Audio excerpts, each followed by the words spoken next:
Becky Cooper. Thank you, Madam Deputy Speaker. I very much welcome this devolution bill, and today I am speaking in support of the Government's new Clause 45, Amendment 153 and Amendment 107 proposed by my honourable friend, the Member for Stroud. New Clause 45 and Amendment 153 both relate to the essential role of our local councillors. As a recent councillor and leader of Worthing Borough Council, I can attest to how hard my fellow councillors work for very little remuneration, contrary to public perception, and how much they contribute to the health and well-being of our local communities. As my honourable friend has already alluded to, as the temperature has risen in politics in recent years, these local residents who have put themselves forward with the aim of contributing positively to their communities have increasingly found themselves in the target of online and in-person abuse.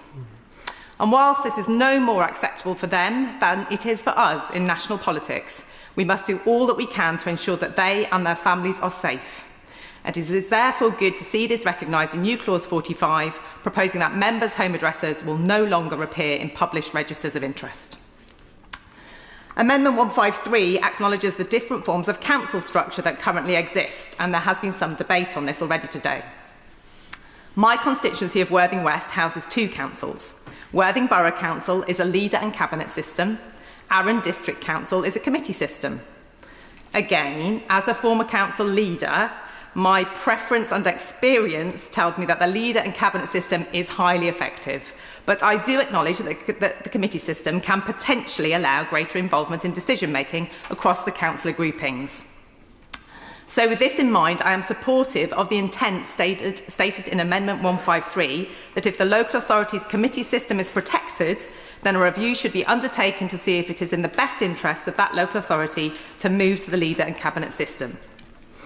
For my constituency, which is also undergoing local government reform alongside moving to a devolution model, our councillors in Worthing and Arran will need to consider the best option for the area as part of our new unitary authority when these footprints are agreed.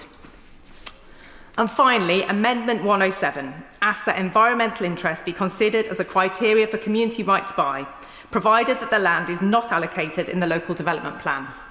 It is positive to hear already from the Minister today about the protections for local sports grounds. The environmental wellbeing of local communities alongside economic and social benefits is an area of interest close to my heart as a public health consultant living on the south coast.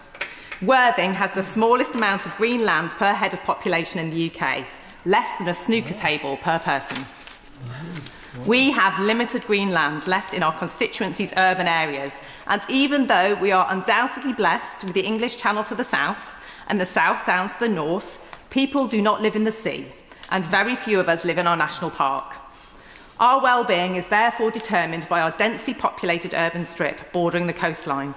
Our remaining green spaces in this area are incredibly precious for our mental health, our physical health, our air quality and our climate mitigation measures. Green spaces can help to reduce our ever-increasing flood risk. I therefore would welcome any additional guidance from the Minister in this area for our current and soon-to-be devolved regions, such as my own in Sussex. The health of our population should be our #1 priority, and devolved government is ideally placed to help deliver these much-needed protections and improvements for our communities. Thank you. Hear, hear.